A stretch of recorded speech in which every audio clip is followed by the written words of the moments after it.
29 अगस्त 1905 को मेजर ध्यानचंद्र का जन्म हुआ। कुछ दिनों बाद वे झांसी चले गए। 1922 में वो पंजाब में एक फ़ौजी के तौर पे, ऑर्डिनरी फ़ौजी के तौर पे वो भर्ती होते हैं, जिसका वेतन उन दिनों मात्र 5 रुपये था। हॉकी ध्यानचंद्र के रगों में, नसों में, कोशिकाओं में बसी हुई थी। हालांकि इस बात की याद भी उन्हें दिलाई जाती है, और बात ज़्यादा दिनों की नहीं है जब 1924 में पंजाब रेजिमेंट्री झेलम, जो आज पाकिस्तान में है, झेलम में मैच होता है और लगभग पूरा मैच समाप्ति की ओर आ चुका होता है, और उस वक्त उनके कोच चिल्लाते हैं, major Dhyanchandra to do something, कुछ तो करो। और उसके कुछ पलों के बाद ही मेजर ध्यानचंद्र 4 गोल करते हैं। रही बात हॉकी का जादूगर कहे जाने की बात, तो ये घटना है 1926 की, जब भारत न्यूजीलैंड के दौरे पर जाता है। न्यूजीलैंड के दौरे पर जाने के बाद वहाँ पर ताबड़तोड़ गोल बरसाई जाती है।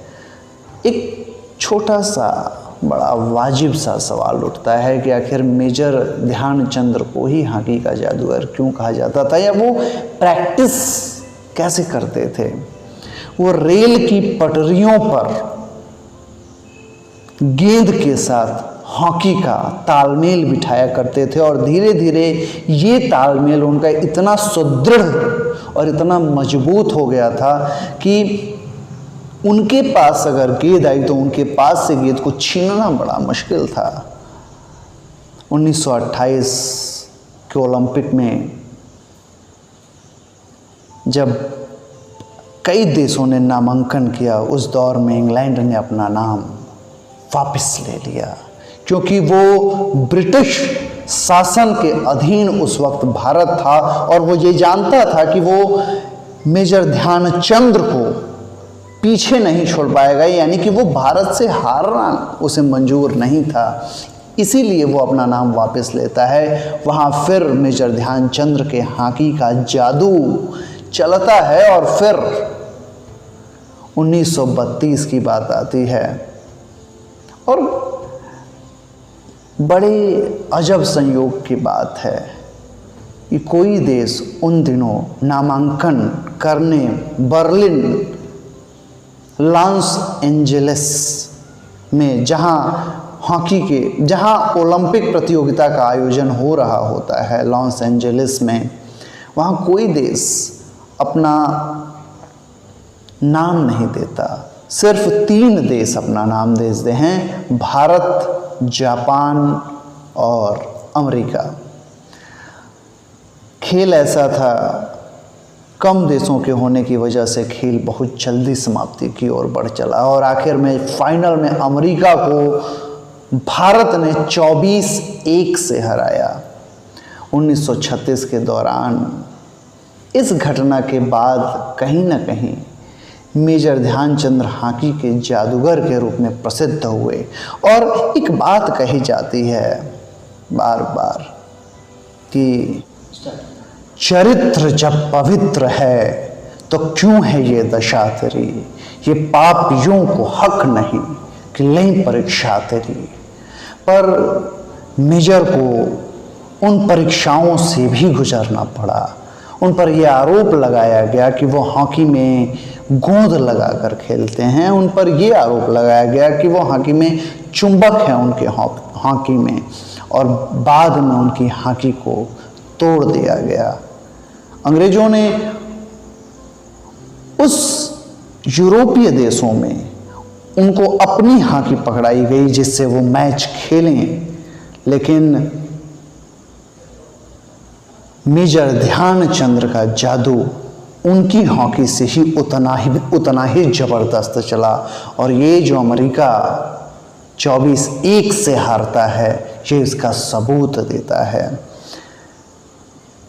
आखिरी ओलंपिक जिसमें 1936 में मेजर ने हिस्सा लिया, उसमें 49 देशों ने प्रतिभाग किया। और 49 देशों में प्रतिभाग करने के बाद जब भारतीय टीम यहाँ से जर्मनी के लिए निकलती है, बर्लिन के लिए निकलती है, तो उसके जाने का तरीका होता है पानी वाला जहाज। पानी वाला जहाज ठीक है, पर खिलाड़ी चाहते हैं कि उनका अभ्यास भी निरंतर चलता रहे। पर उस पानी वाले जहाज पे उनके पास उतनी जगह नहीं होती जहाँ वे अभ्यास कर पाएँ। थोड़ी सी डिक जो कि हवाई जहाज के आगे होता है, वहाँ पर हर खिलाड़ी बारी बारी से अभ्यास करता हुआ जाता है। और वहाँ पर बर्लिन में पहुँचने के बाद जो सबसे ज़बरदस्त टीम थी जर्मनी, प्रैक्टिस मैच जर्मनी से होता है और जर्मनी से पहले ही मैच में भारत 4-1 से हार जाता है।